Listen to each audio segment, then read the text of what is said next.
decíamos que íbamos a hablar tanto de especies animales de abasto como de especies animales de compañía, ¿no?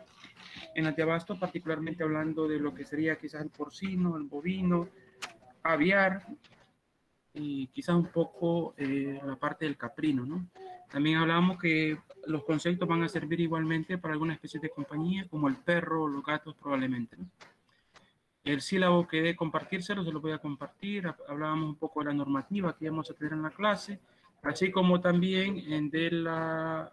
no definimos nada en aquel momento de esto y lo vamos a definir en otro momento, porque ahorita sí quisiera avanzar un poco, porque creo que solo vamos a tener 1 hora y media a lo mucho, porque hay entre otra reunión. Entonces me interesa avanzar en esto. Luego vamos a definir esa parte de los valores. Decíamos que existe una normativa académica y una disciplinaria que hay que conocer para que los rija esta asignatura. Decíamos también que tenemos que ser como los niños, ¿no? Hacer método científico, es decir, investigar y aprender de lo que está publicado y lo referente prácticamente a la materia. Mencionábamos esta diapositiva, que no recuerdo si vimos esta y la siguiente, pero esta sí recuerdo que la tuvimos que haber descrito, donde nuestros hábitos de alimentación nos han afectado mucho en nuestra parte evolutiva, ¿no? En este caso, una ascendencia y posteriormente una descendencia, dependiendo del tipo de alimento que estemos consumiendo, donde las mayores afecciones se ven en el consumo de carbohidratos tanto estructurales como no estructurales, el cambio en el uso de la proteína, en las grasas y las relaciones que existen entre los principales ácidos grasos que componen esa dieta, ¿no? Donde esto prácticamente se está debiendo a los cambios que existen en las dietas y los hábitos. Permítame, Reine. Yo creo que tipo 5 ya saldríamos para Catacama. De la tarde. ¿Sí? Yo tengo una reunión a las 3, y entre 3 y 5, 5 y media por ahí. Y es necesario que vaya con el que te comentando. Porque por eso no se puede. Permite. Es que yo coordino la reunión.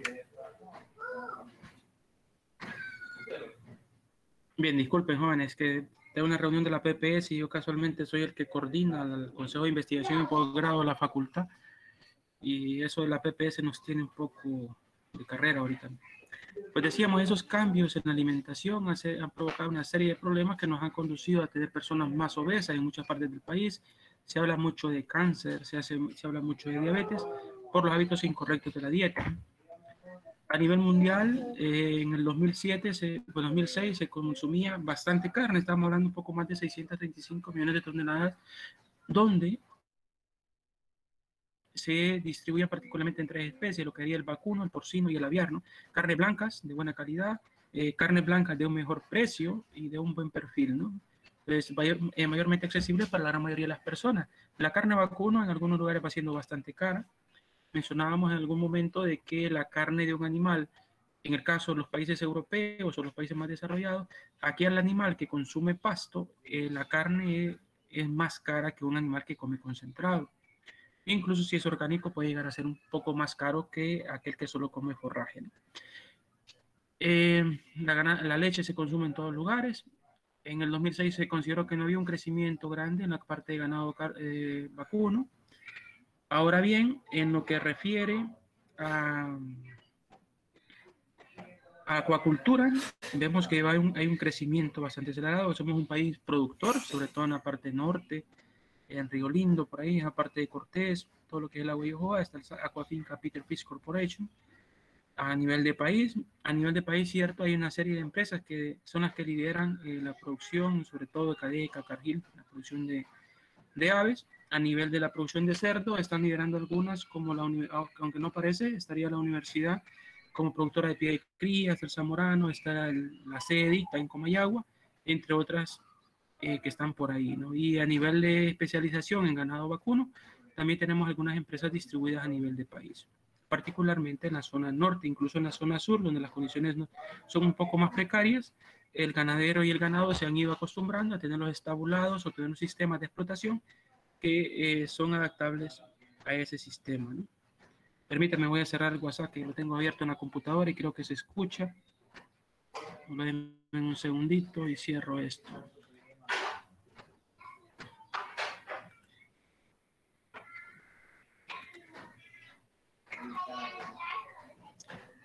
Pues decíamos esto, ¿no? Entonces, cierto, estas son las especies que más se producen a nivel de país.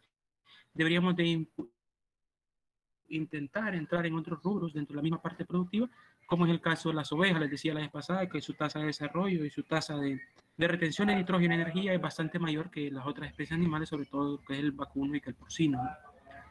En lo que vemos también la codorniz podría entrar por aquí, el pavo, entre otras especies que son de auge para nuestro entorno, ¿no? No sé si hasta ahí quedábamos. En sí vamos a empezar a hablar un poco de la alimentación y hacer un recordatorio de lo que vieron en otras clases previas. Ahora bien, si vemos por aquí, aparece el término de lo que es la alimentación, y hablando de alimentación es lo que va a limitar nuestra capacidad de producción. Es decir, nosotros podemos tener 100 vacas, pero si no tenemos alimento para las 100 vacas, no tenemos nada al final. Entonces tenemos que tener una capacidad de producción, no solamente de animales, sino de pastos o de generación de alimentos que permita que ese animal esté en producción. Para que nosotros tengamos una buena capacidad de producción, van a existir unas limitantes relacionadas a la ingestión de alimentos, pensando que el alimento, o refiriendo a ingestión, que es el acto voluntario donde el animal lleva el alimento a la boca, lo degluye, o lo deglute, lo lleva hacia el estómago, ya sea en un rumiante o sea en un monogástrico, lo va a ingerir. Pues esa capacidad de ingestión va a estar modulada por 3 factores. El primero de ellos son los factores inherentes al animal, donde nosotros podemos encontrar que un animal de corta edad va a consumir menos alimentos que un animal adulto, ¿no? Una hembra va a consumir menos que un macho. Una vaca gestante debería consumir más que una no gestante. Una vaca preñada, pero una vaca parida, va a consumir más que una no parida, ¿no? Una vaca que produce más leche debería consumir más alimentos que una que consume menos. Y así vamos relacionando la parte de la edad y el estado fisiológico de los animales. La salud, entre otras cosas, ¿no? Entonces, esos son factores inherentes al animal que van a afectar esa capacidad, ¿no? Otro es los factores relacionados al tipo de alimento. Nosotros si hablamos de un vacuno, sabemos que tenemos más problemas digestivos cuando damos concentrado que cuando damos forraje, ¿no? Porque el tamaño de las partículas es diferente.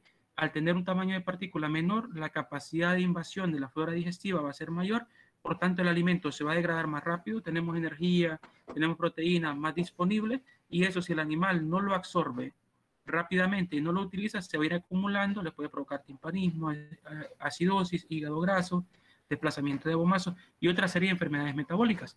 Al hablar de almidones, cuando hablamos de forraje, igual lo mismo. El forraje, si nosotros estamos dando, por ejemplo, si vamos a dar malalfalfa, por ejemplo, no va a ser lo mismo referir a malalfalfa en una especie que tiene, bueno, a la especie de malalfalfa que le vamos a dar en un alimento a 2 centímetros de tamaño de partícula, a 4 de tamaño de partícula o 5. O sea, cuanto menor tamaño de partícula, mayor invasión, por tanto, mayor nivel de uso. Pero también va a haber afectado en el tipo de alimento la edad del forraje. Recordemos que la planta cuando muere llega a un proceso de senescencia, ¿no? Y se va sustituyendo el agua por contenidos más rígidos como la celulosa, la lignina, y que al final van a reducir la digestibilidad del mismo, ¿no? Entonces todo eso afecta esa tasa. Ahora bien, si volvemos a la parte de los almidones, el simple hecho de que tengamos una harina, y esa harina ahora no se la presentemos en harina al animal, sino que la presentemos en pellets, eso también va a afectar. O sea, vamos a cambiar el nivel de digestibilidad, por tanto el nivel de uso a lo que estemos viendo, ¿no?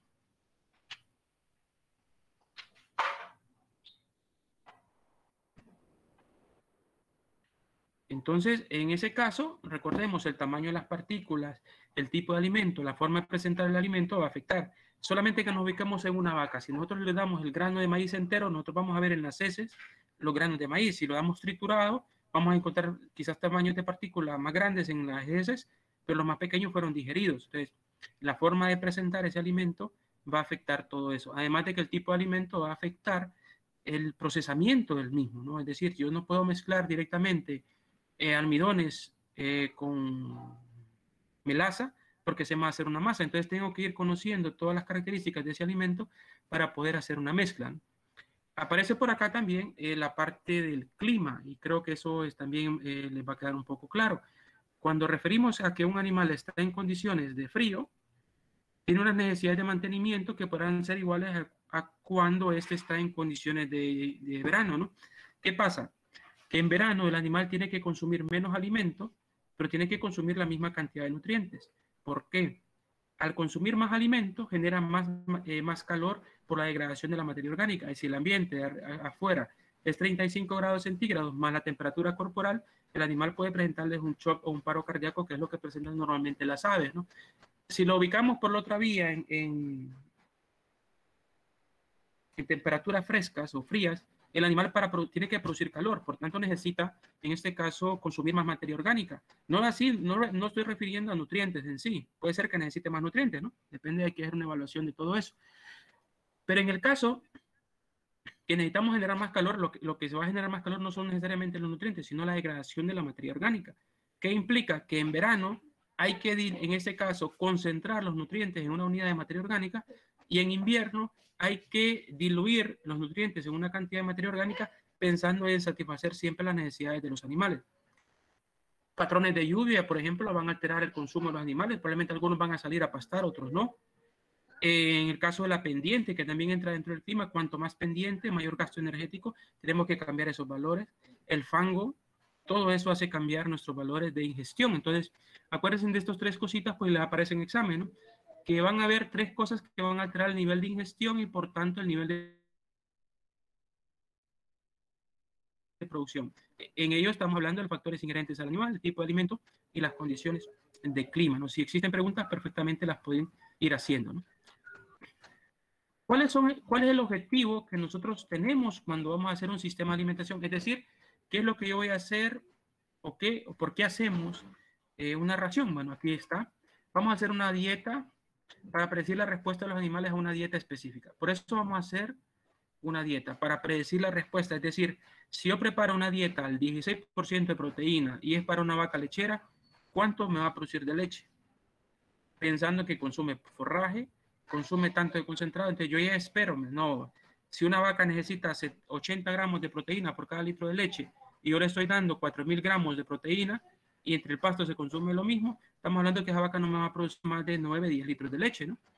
Entonces, y eso que no le he contado las necesidades de mantenimiento, o sea, ahí nomás le estoy quitando otros 600 gramos y ahí vamos, ¿no? Perdón, no son 10 litros de leche, estamos hablando de 40 litros de leche, ¿no? Entonces, todo eso va a afectar. Predecir la respuesta, por eso es que tenemos que conocer los ingredientes para poder hacer la dieta. Miren, determinar la cantidad y la composición de los alimentos requeridos para alcanzar un nivel de producción o respuesta al animal. Es decir, si yo tengo una genética particular, yo tengo que conocer cuánto es la capacidad de consumo per se de ese animal. Es decir, una vaca pesa 300 kilos, automáticamente hay gente que dice, no, la vaca va a consumir el 3% de su peso vivo en materia seca. Estamos hablando del 3% de 300, son 9 kilogramos de materia seca. Si hay otros que lo refieren a kilogramos de materia fresca, 10, 12 de alimento en base a materia fresca. ¿Qué quiere decir esto? Que va a consumir 10 a 12 kilogramos de alimento, ¿no? Ahora, perdón, 30. ¿Qué quiere decir eso? Que en esos 30 o en esos 10 kilogramos tendrán que estar los nutrientes que necesita esa vaca para producir tantos kilogramos de leche, tantos kilogramos de carne y tener su actividad de mantenimiento. Entonces, esta es otra preguntita de examen. Miren, para que nosotros formulemos una dieta correctamente para nuestros animales, llámese vacuno, llámese aviar, llámese porcino, tenemos que conocer el valor nutritivo de los alimentos de cada uno. Es decir, que si vamos a utilizar soya, si vamos a utilizar harina de coquito, si vamos a utilizar braquiaria, brisanta, marandú, bombaza, la que sea, tenemos que conocer el valor nutritivo.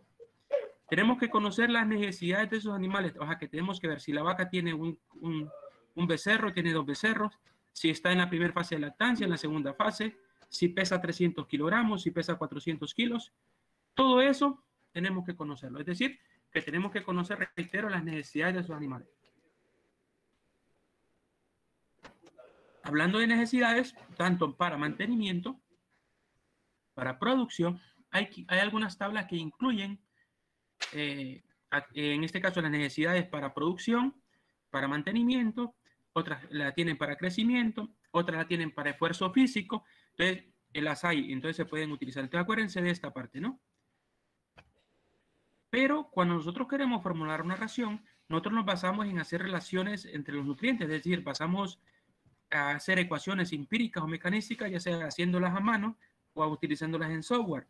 Probablemente alguno de ustedes se haya graduado como bachiller técnico agropecuario o algo afín, ¿no? Y conocieron el cuadrado de Pearson, o el cuadrado de Pearson le llaman, el simple y el modificado.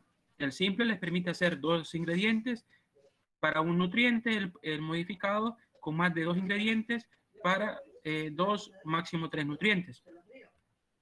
Pero ese es simple de hacer perfectamente, es una regla matemática. Pero a veces lo que es simple no es preciso y lo que es preciso tampoco es simple. Entonces, a veces podemos tener el software, el mejor software que pueden haber generado los investigadores y publicados, lo hayan publicado.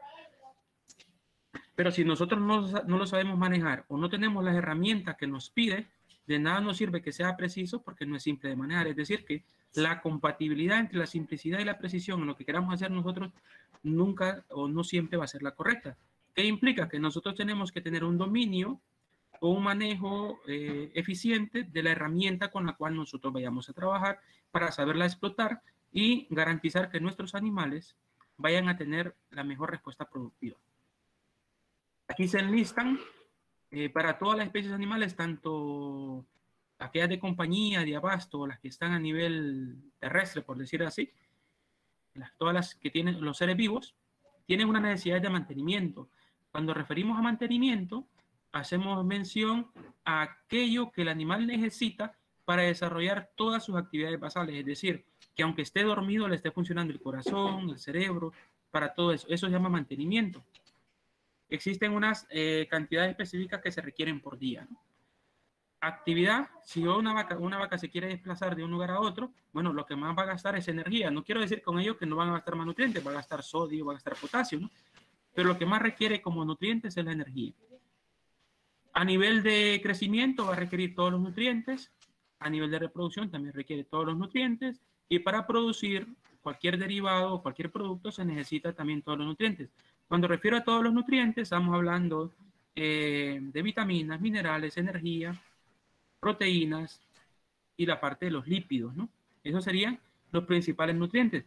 Más adelante vamos a ver el agua y lo voy a dejar a consideración de ustedes si es o no es un nutriente funcional en nuestro organismo, ¿no? Esta otra diapositiva la tomé de una presentación que nos hizo el doctor Manuel Fondevila Cans en la Universidad de Zaragoza, en la Facultad de Medicina Veterinaria, donde vemos que independientemente sea un monogástrico o un rumiante, la capacidad de ingestión, ya sea de un forraje o un concentrado, va a depender particularmente del sistema digestivo, ¿no? Pero estos dos mostrados acá tienen la capacidad de utilizar alimentos fibrosos. Es decir, que una vez que inicia el proceso de aprehensión del alimento, existe lo que se llama la ingestión, ¿no? Es decir, el alimento es ingerido, es degluido y llega a lo que es el estómago. Una vez en el estómago inicia el proceso de digestión, ya sea enzimático o sea gástrico. Enzimático referimos inicialmente por la parte de las bacterias, y gástrico lo que ocurre normalmente en el estómago o lo que ocurre en el abomazo, ¿no? Esa digestión gástrica o enzimática empieza a degradar las moléculas. Una vez que han sido degradadas, van a ser parte absorbidas, otras van a continuar el paso hacia el abomazo y van a ser absorbidas. Perdón, el duodeno. Va a continuar al duodeno, van a ser absorbidas y van a contribuir al nivel de producción. Cuando se ingiere el alimento, hay partículas de él que son solubles, altamente degradables o fermentables y rápidamente contribuyen al proceso de producción. Hay procesos de digestión que van a ser lentos y otros que van a ser bastante rápidos, ¿no? Lentos y otros más rápidos, sí. Hablamos de paso, tiempo medio de retención, al tiempo que el alimento permanece dentro del sistema digestivo. Si lo enfocamos en un rumiante, los forrajes están normalmente un tiempo entre 24, 48 hasta 72 horas, dependiendo del grado de lignificación o del nivel de celulosa y estos componentes, ¿no? Entonces, cuanto más tiempo está, ese alimento puede llegar a ser más utilizado por las bacterias, ya que tiene mayor tiempo para su uso. Pero también se puede llevar o puede afectar, ya que afecta la capacidad de consumir más alimentos y probablemente de obtener más nutrientes. Entonces podría ser una desventaja, a menos que ese alimento de forraje sea de calidad. En cambio, cuando referimos a alimentos como los almidones, que son partículas más pequeñas, o los concentrados, si lo quieren llamar así, son más rápidamente invadidos por la microflora y por tanto más rápidamente utilizados, pero tienen una desventaja, que como no estimulan los movimientos peristálticos y antiperistálticos, no permanece mucho tiempo a nivel del rumen, o sea, rápidamente pasa hacia el abomaso para hacer la digestión, en este caso gástrica. Entonces, eso podría ser favorable en algunos casos, como animales altamente productores, pero también puede llegar a ser una limitante, ya que si la tasa de fermentación es bastante grande, puede haber una alta producción de ácidos grasos volátiles a nivel del rumen y provocarles una acidosis. O les produce demasiado amoníaco, demasiado hidrógeno, demasiado CO2, y lo que existe ahí es, en este caso, puede ser una acidosis, puede haber un timpanismo, puede llegar a provocarles una alcalosis, otra serie de enfermedades metabólicas. Entonces, esto que está aquí hay que cuidarlo mucho. Todo lo que no es digerido ni fermentado va a ser excretado por la vía fecal, todo aquello que no es digerido. Ahora bien, lo que es absorbido y que no es utilizado y se genera como sustancia de desecho, también va a ser eliminado por la vía del sudor y mayoritariamente por la vía urinaria. Algunos otros productos podrán ser reciclados, como el caso de la urea, cuando la cantidad de proteína en la dieta es menor al 12%, normalmente se consideran hasta el 13%, va a haber un reciclaje de urea, podrá haber reciclaje de sodio, de potasio, para que el animal lo pueda llegar a utilizar. Si hay preguntas, jóvenes, me van diciendo.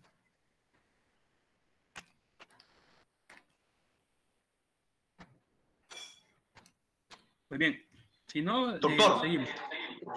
Diga. ¿qué pasaría si se le da una sobredosis de urea al animal? Sobredosis. Mire, en las vacas, la urea, las excretas de aves, el biuret, las aminas, las amidas, todas esas son fuentes de nitrógeno, pero no son nitrógeno proteico, son fuentes de nitrógeno no proteico. ¿Qué implica? Que una vez que estas caen al rumen, son rápidamente utilizadas, prácticamente al 100% son utilizadas por las bacterias proteolíticas. Una vez que empiezan a degradar ese nitrógeno, lo empiezan a utilizar para la síntesis de amoníaco, o sea, genera amoníaco, ¿no? Ese amoníaco es el que utilizan las bacterias para su crecimiento. Pero si las bacterias no se están reproduciendo o no existe energía en forma correcta, en balance con ese nitrógeno, ese exceso se va a empezar a acumular. El amoníaco puede llegar a provocar un timpanismo, pero en el caso de que no les provoque el timpanismo, sino que ese amoníaco salga hacia el torrente sanguíneo, en el cuerpo lo tendrá que eliminar en forma de urea, ¿no? O sea, va a estar trabajando rápidamente el hígado en eliminar esa urea, eso le va a costar energéticamente al animal, pero el problema no va a llegar a ser ese. Cuando estrictamente le damos, por ejemplo, la vaca tiene que acostumbrarse 5, 10, 15, 20, 30, 35, 40, hasta que lleguemos, pongámosle hasta 150 gramos de urea por día, pero acumulado es como un escaloncito, ¿no? Podemos encontrar hasta 230 gramos en la literatura. Cuando le damos 100 gramos de un solo, o sea, no la acostumbramos al animal, esas 100 gramos de urea van a ser degradados rápidamente. Entonces se produce demasiado amoníaco. Si absorbe el amoníaco puede provocarles una alcalosis a nivel de la sangre. Al provocarse esa alcalosis, no se puede eliminar el CO2 sanguíneo y el animal se intoxica por CO2. O por la otra vía, se les provocó el timpanismo. El timpanismo se les va a obstruir el cardias. Hay quienes automáticamente el animal vienen y le meten una manguera por la boca para que empiece a salir el gas, le ponen atropina, le ponen detergente, le ponen vinagre, le pinchan en el triángulo este peritoneal que hay para que salga el gas, pero a veces lo que puede llegar a suceder es que se intoxicó el animal por el CO2 o se le obstruyeron las fosas nasales, porque parte de ese alimento se reconectó con la parte del sistema respiratorio y le obstruye las fosas nasales. El animal se le va, en el caso, puede ocurrirle 40 minutos después de haber ingerido bastante nivel de urea. Entonces, lo que hay que hacer, acostumbrarlo. Si ustedes fueron ese día a ver un partido y el trabajador también se fue con ustedes y no le dieron ese día urea a la vaca, la venían acostumbrando, llevaban por 20 gramos. El siguiente día, después del partido, vuelven a los 0 o a los 5 gramos con los que habían empezado. Si van los 20 gramos, van a tener problemas. ¿Estamos? Cada vez que se produzca eso, entonces hay que volver desde cero. Hay que volver desde cero. Es lo correcto para evitar el problema. Listo, listo.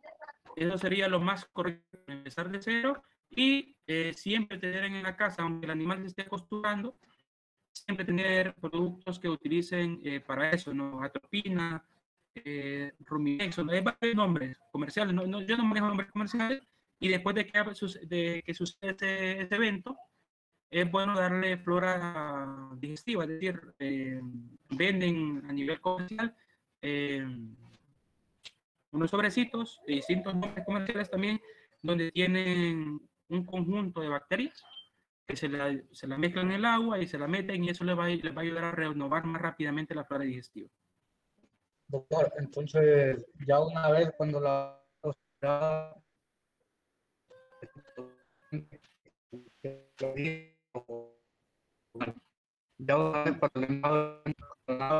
vez costumbre o... El animal hay que acostumbrarlo. Piensen, vamos a acostumbrarlo. Empezamos hoy con 5 gramos, mañana 10, pasado 15, 20, así. Hasta lleguemos al plató que queremos darle. Yo lo normal no recomendaría más de 150 gramos en terneros o en vacas de leche. Bueno, en animales de engorde o en vacas de leche. Cuando lleguemos a 150, mantenerlas ahí. La respuesta no la esperen el mismo día. Esperen a los 20 días más o menos de haber iniciado el proceso. Porque lo que estamos haciendo es generando más bacterias. Al tener más bacterias, esa bacteria va a llegar hasta el abomazo. En el abomazo esas bacterias van a ser degradadas. Van a generarse a partir de ellas aminoácidos que van a ser absorbidos a nivel del abomazo, a nivel del duodeno. Y esas son la parte de la proteína microbial que el animal va a absorber. Esa es la importancia de eso, de la urea para generar bacterias, no más que todo para generar directamente proteínas, porque no se generan bacterias. Continuamos. Hay una serie de conceptos básicos que son de interés que conozcan, y el primero de ellos, miren, que no se les olvide. ¿Cuántas veces yo alimento en el día a una vaca? Se llama ración. Miren lo siguiente, dieta. Es la cantidad necesaria de nutrientes que requiere el animal para cumplir con sus funciones vitales. Es decir, que yo lo que formulo es una dieta que se la voy a dar al animal en 2, 3, 4 raciones en el día, cubriéndole las necesidades. Es decir, que si una vaca requiere, pongámosle 6 megacalorías de energía, yo preparo concentrado, y cada kilogramo de concentrado lo preparo a 2 megacalorías. Bueno, yo le puedo dar, si le voy a dar 3, le toca 3 kilogramos diarios. Bueno, lo ideal es 3 en la mañana, 3 en la mediodía y 3 en la tarde. Así yo te intento sincronizar la disponibilidad de energía y proteína para que el animal la use. En cambio, si le doy los 3 de un solo, que no es lo correcto, el animal va a tener en el momento energía y proteína disponible, pero no va a poder sincronizar en el tiempo todo eso. Entonces, probablemente en ese momento el animal va a tener una acidosis o otra serie de problemas metabólicos. Pero lo ideal es, cuanto más raciones en el día, mejor, pero también representa costo. Entonces, a veces hay que cuidar eso. Otro concepto aquí, requerimiento nutricional, que engloba los dos, dice, se puede entender como la cantidad de alimentos necesaria para que los animales alcancen un estado de desarrollo fisiológico equilibrado, que permita su crecimiento y desarrollo, a la vez que expresen su potencial productivo. Es decir, que yo conozco las necesidades de los animales y en base a ello formulo una dieta y se distribuyo a mis vacas en distintas raciones en el día. Quizás no sea tan importante esto, pero sí quiero que lo tengan. La nutrición como tal, el intercambio de materia y energía del ser vivo con el entorno para mantener y transmitir su organización. La principal fuente energética que tenemos nosotros es la energía lumínica que proporciona el sol. Esa energía lumínica se va a convertir en energía química en los distintos procesos que suceden a nivel vegetal y en las cadenas tróficas que desarrollan los animales. Les transmitimos, como dice ahí, organización o difusión de energía, ¿no? Que se va reduciendo conforme vamos cambiando la cadena, ¿no? Nosotros, en términos de nutrición, tenemos que conocer todos los procesos químicos, bioquímicos y biológicos que tienen lugar en el organismo, es decir, cómo se utiliza, cómo se degrada la proteína, la energía y esa otra serie de cosas. Por tanto, en la nutrición es necesario conocer o es de utilidad. Miren, y estas son 4 cositas que me interesa que las tengan para un examen. Conocer los procesos de digestión y metabolismo de los diferentes principios nutritivos. Es decir, cómo se degrada el almidón, cómo se degrada la celulosa en un monogástrico, en un rumiante, cómo se degrada la proteína, cómo es el proceso metabólico, cuánta energía se produce, cuánta energía se gasta. Esa parte es de interés conocerla. ¿Cuáles son las funciones que tienen los principios estructurales? Es decir, ¿cuál es la función que tiene tanto el hígado, el páncreas, los riñones, todo eso? Conocer cuáles son las funciones y las carencias de las vitaminas y los minerales. Yo sé que muchos manejan. El calcio puede ser relacionado con los huesos, con los dientes. La vitamina D relacionada con el tenor muscular, con, sobre todo. La vitamina A con la vista, el hierro con la parte de la hemoglobina, el sodio con los transportes, el potasio con la bomba de sodio-potasio para el movimiento, el fósforo con la parte de la formación de la adenosín-trifosfato, es decir, energía. Todo eso hay que conocerlo.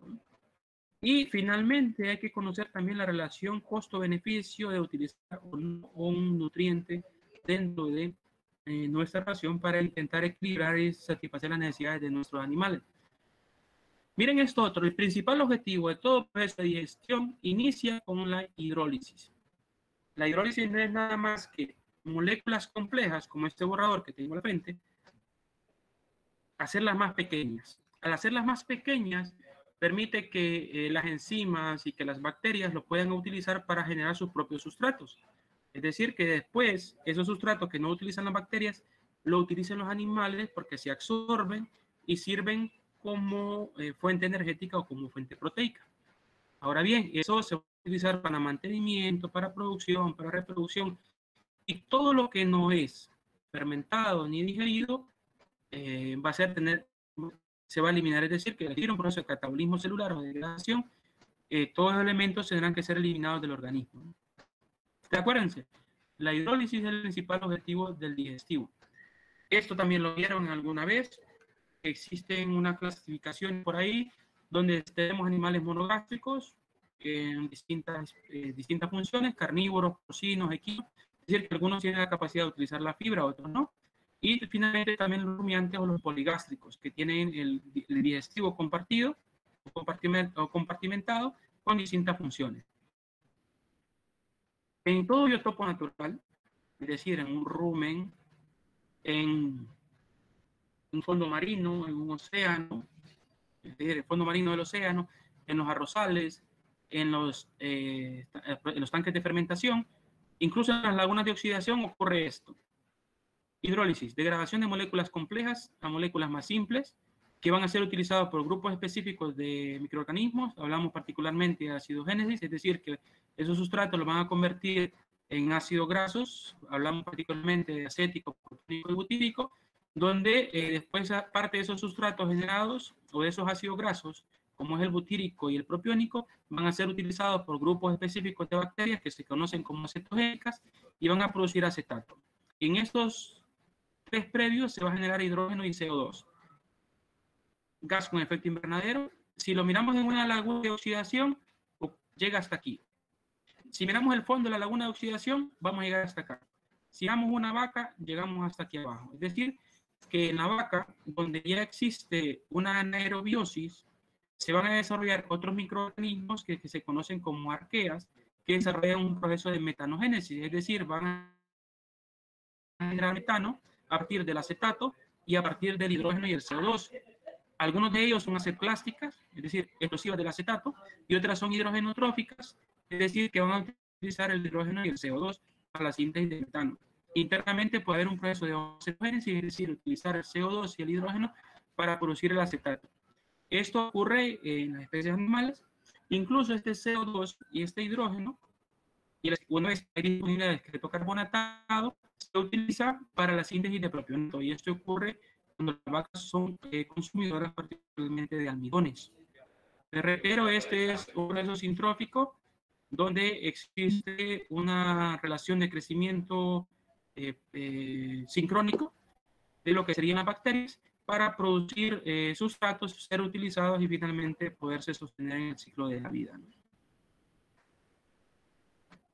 Aquí aparece otro conceptito, dice composición y aprovechamiento de los alimentos. ¿A qué llamamos alimentos? Bueno, a todo aquello que tiene nutrientes, ya sea líquido y sólido, y que puede llegar a representar entre un 50 a un 80% de los costos. Los costos tienden a ser mayores en los monogástricos, ya que los almidones por lo general son más costosos que los forrajes. Entonces, por aquí tenemos hasta un 80% de los costos, el otro 20% implica tratamientos farmacéuticos, instalaciones, entre otros. Si lo ubicamos nosotros en el aspecto de animales de campo, o sea, que no consumen concentrado, el valor puede andar en 40%, pensando en que hay que reparar cercas, hay que manejar los animales, hay que desparasitarlos. Nosotros tenemos que, reitero, eso lo mencionábamos antes, que tenemos que conocer y dominar eficientemente y aplicar el manejo de nutrición animal para que desde el concepto de manejar los alimentos y conocer las necesidades, nosotros optimicemos el uso de los recursos. Entonces, miren esto que dice acá. Para obtener el mayor aprovechamiento, nosotros tenemos que conocer la composición química de los alimentos. No todo lo que tiene el alimento es un nutriente. Por ejemplo, el grano de maíz tiene taninos, tiene lignina, y esos no son nutrientes, ¿no? Tenemos que conocer el valor nutritivo. Cuando refiero a valor nutritivo, estoy diciendo a la cantidad de nutrientes disponibles de ese alimento.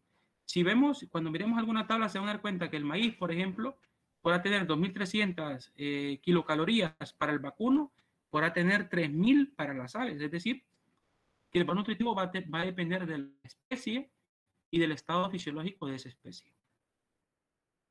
De las características físicas para la preparación de raciones, lo que decíamos ahora.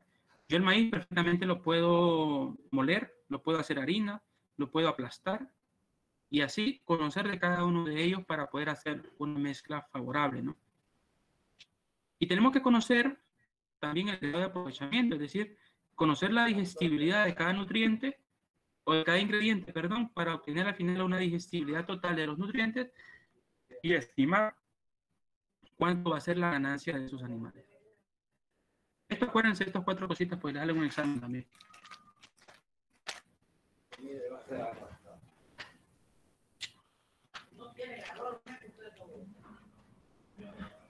Antes mencioné algunos nutrientes, ¿no? Aquí están los 5 principales nutrientes. Energéticos, carbohidratos y grasas, forman parte de la estructura muscular también. Las proteínas, que forman parte de la estructura muscular, son enzimas, son hormonas, o sea, que tienen funciones específicas en el cuerpo, ¿no? Están también las vitaminas y los minerales, que ayudan a que estos 3 se desempeñen de forma correcta. No tienen que faltar los macronutrientes, los micronutrientes, ni las vitaminas liposolubles e hidrosolubles, ya que la ausencia de alguna de ellas o el exceso de la misma podrá provocar un desbalance en la absorción, en el nivel de utilización o en el uso de los receptores o de los procesos de digestión, ¿no? Entonces puede verse afectado. Por eso es que hay que intentar cumplir al máximo el balance de nutrientes. Por aquí aparece algo más. Todo alimento tiene 2 cosas. Tiene agua y materia seca. En esa materia seca tenemos sustancias orgánicas e inorgánicas.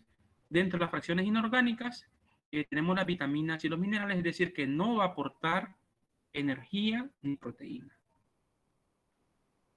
Por eso dice acá, la orgánica aporta energía y proteínas y van a ser utilizadas para el crecimiento, para la reproducción, lo que sea. Por eso es que el orgánico está relacionado a la presencia de carbono, de oxígeno, de otros, ¿no? Y aquí aparece otro concepto que también tienen que manejarlo: nutriente. Compuesto que cubre los requerimientos específicos de un animal y que se cataboliza con el fin de proveer energía y generar estructuras o secreciones, es decir, que va a ser utilizado para generar carne, leche, huevo, lana, entre otros, ¿no? Esa otra imagen creo que también la he colocado siempre en los exámenes. Piensen que esto que está acá es un grano de arroz. Lo van a deshidratar, por un lado se va el agua, por otro lado les queda la materia seca. En esa materia seca tenemos las fracciones orgánicas, es decir, energéticas, Por otro lado, tenemos las fracciones inorgánicas o no energéticas, que tienen vitaminas, liposolubles e hidrosolubles, tienen minerales, que algunos los consideran como macro y otros micro, ¿no? Nos vamos a la fracción orgánica. Dentro de la fracción orgánica, las que lideran son los carbohidratos, los lípidos y las proteínas. Las proteínas se componen de grupos amino, es decir, que en el NH2, esa molécula nosotros no la podemos generar en el cuerpo, por tanto tenemos que recibirlas como aminoácidos preformados, ¿no? Tenemos las grasas, que dependiendo de los enlaces de cadena se van a considerar como simples y compuestas. Dentro de las simples están las grasas y las ceras. Dentro de las compuestas están los fosfolípidos y los glicolípidos. Dentro de los carbohidratos, algunos se consideran que son solubles, en donde están prácticamente los azúcares. Podemos hablar de la glucosa, la lactosa, fructosa, manosa, rápidamente fermentables y por tanto digeribles y rápidamente absorbibles, ¿no? Por otro lado, los insolubles, que incluyen fracciones altamente fermentables, como son los almidones y las pectinas. Y por otro lado, también están siempre las estructurales, que contribuyen, como la celulosa, la hemicelulosa, la lignina aparece por acá, pero la lignina no es utilizada por los microorganismos, en este caso por los microorganismos, ¿no? Esta imagen la van a detallar un poco mejor en laboratorio con la ingeniero Grace Carvajal. Pero piensen que tenemos igualmente el grano de arroz. Lo sometemos a un secado en una estufa a 105 grados centígrados, a 70 grados centígrados o en microondas. El agua se nos va a evaporar, por eso aparece en líneas continuas. Y nos va a quedar la materia seca. Esa materia seca normalmente pueden pasar entre 24 a 48 horas en un horno tipo mufla, en un horno microondas, perdón. Si este caso lo metemos al horno microondas casero, 4 o 5 minutos. Esa materia seca que tenemos disponible la podemos quemar, es decir, la metemos en una mufla a 550 grados centígrados. Las fracciones orgánicas se van a quemar, solamente nos van a quedar las cenizas. Las cenizas incluyen las vitaminas y los minerales, y ahí tenemos el procedimiento de Wande, ¿no? A esta fracción de materia seca, es decir, que antes de meterla al horno, perfectamente la podemos someter a otro proceso de análisis. Si nosotros la analizamos por un proceso de Dumas, por un proceso de Heldar, micro-Heldar, donde se utiliza el ácido clorhídrico, perdón, el hidróxido de sodio, el ácido clorhídrico como titulador y entre otros componentes, podemos obtener el nivel de nitrógeno que tiene la muestra y se multiplica por una constante y tenemos la proteína bruta. Si queremos hacer estudios más específicos, podemos determinar las aminas, amidas, aminoácidos, ácidos nucleicos, pero ya son procedimientos más específicos.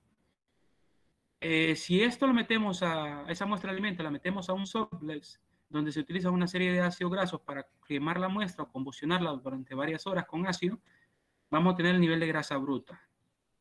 O finalmente el potencial energético, ¿no? Si queremos estudios más específicos, podemos determinar los triglicéridos, los fosfolípidos, los esteroides, las ceras, las carotenos, entre otros.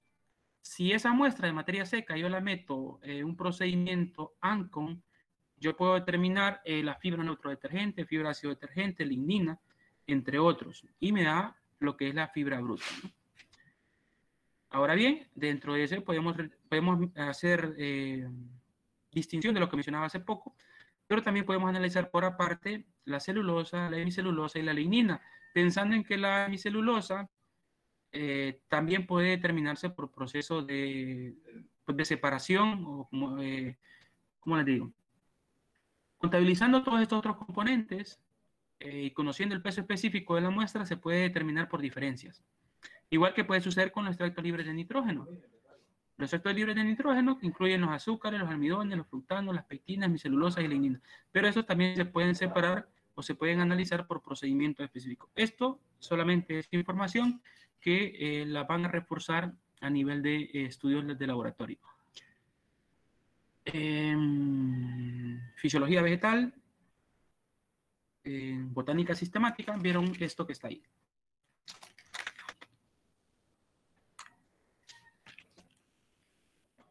Toda estructura vegetal tiene una pared celular que está protegiendo un contenido celular. Si pensamos que ese alimento, llámese maíz, se lo vamos a dar a una vaca y a un cerdo, veremos que los nutrientes que ésta tiene van a ser de distinto nivel de uso. Todo lo que está en el interior de la célula de ese grano de maíz, vemos aquí que miren, la ceniza bruta, la proteína, miren, la ceniza va a ser fácilmente utilizada por ambas especies animales, no así parte de la proteína, va a ser una parte difícil. La grasa, los almidones, los azúcares y las pectinas, miren, van a ser fácilmente utilizados por los monogástricos. Igualmente va a suceder con los rumiantes, ¿no? Ahora bien, ya cuando vemos las fracciones que tiene, bueno, las pectinas están dentro de la pared celular, ¿no? Que es la primera capa externa. Ya cuando vemos la hemicelulosa, la celulosa y la lignina, vemos que los monogástricos tienen dificultades de uso, ¿no? En cambio, si vemos en rumiantes, vemos que las pectinas son utilizadas completamente, fracciones de hemicelulosa son utilizadas parcialmente, igualmente que la celulosa. No así la lignina, miren. La lignina es no utilizable, igual que las fracciones de hemicelulosa y celulosa, incluso en las mismas especies rumiantes. Y lo que es la ceniza, que tiene esa pared celular, es difícil de uso. Pensemos que son entramados que afectan eso. ¿Qué quiero citar con esta imagen? Bueno, que cada nutriente, pero que cada ingrediente tiene una composición de nutrientes diferente, de diferente uso en las especies animales. Es lo que quiero citar con esto. Esto quizás no venga al caso, pero lo vamos a ver por ahí. Alimentos funcionales o alimentos nutricéuticos que se han vuelto muy comunes en la actualidad de mencionar aquellos alimentos que tienen algunas actividades que pueda que sean nutrientes o que no sean nutrientes, pero que ayudan o que afectan el metabolismo de forma favorable, ¿no? Hablamos, si lo vemos por aquí, el tomate tiene efectos de reducir la oxidación del cuerpo, es decir, podemos estar más jóvenes durante mucho más tiempo si comemos tomate. Si comemos papaya, es rica en fibra nucleodetergente, entonces les ayuda como, no un laxante en sí, pero les ayuda a reducir el problema de estreñimiento, igual que lo puede hacer la pulpa de remolacha, y que lo pueden hacer las ciruelas o las prunex, o las pasas, como le quieran llamar ustedes. Si consumen por ahí zanahoria, es muy rico en beta-carotenos, por tanto les va a ayudar en lo que sería la visión, y así otra serie de alimentos que tienen efecto funcional. Vamos a ver esto otro que tiene que ver con la digestión de los alimentos. Mencionábamos antes que el principal objetivo del proceso de degradación es la hidrólisis, es la degradación de moléculas complejas, moléculas simples, para que puedan atravesar las paredes celulares del sistema digestivo, ser transportadas por la sangre direccionarlas al hígado o a los tejidos u órganos donde va a ser utilizado para su uso, ¿no? Este proceso, esto que está aquí, necesito que se lo aprendan. La digestión implica todos los procesos mecánicos y enzimáticos por los que pasan los alimentos y procedimientos de acciones para contribuir con los nutrientes. Eso es digestión. Todo proceso mecánico o enzimático o procedimientos y acciones por los que pasa un alimento para que finalmente aporte nutrientes al animal. Yo sé que muchos han visto sistemas digestivos, intestinos, han comido mondongo o por ahí. Pues pensemos que este es un intestino. Los intestinos, al igual que el rumen, tienen una serie de papilas. Esas papilas tienen un conjunto de microvellosidades. Un conjunto de microvellosidades por las cuales van a absorber nutrientes, ¿no? En esas papilas se pueden reducir de tamaño o aumentar de tamaño dependiendo del plan de alimentación. Inicialmente, cuando lo hemos concentrados, podemos incrementar el tamaño, pero también podemos reducirlo en forma de achatarlo. Cuando nosotros lo achatamos, puede llegarles a provocar problemas de paraqueratosis en el animal. Y finalmente pueden haber una serie de problemas de laminitis, cojeras, entre otros. Bien, jóvenes, por ahí vamos a terminar el día de hoy. Esta información que la reunión la están intentando promover para dentro de un rato. Entonces, me van a tener que disculpar. Vamos a intentar avanzar en la siguiente sesión. Acuérdense Sí, por qué diapositiva quedamos, que sería la número 25. Voy a intentar en el transcurso de esta semana enviárselas al compañero para que las vayan conociendo y tener conocimiento de ellas y venir en este caso más que todo a discutir, más que a presentar. Si hay alguna pregunta, me la guardan por ahí, la anotan y en la siguiente clase la estaríamos guardando, ¿no? Salvando. Si no hay preguntas, jóvenes, gusto saludarles, me disculpan nuevamente, pero sí vamos a intentar salir más adelante con el tiempo para que salgamos. Está bien, ingeniero, muchas gracias. Bien, buenas tardes a todos. Está bien, doctor. Feliz tarde. Buenas tardes, ingeniero. Buenas tardes. No,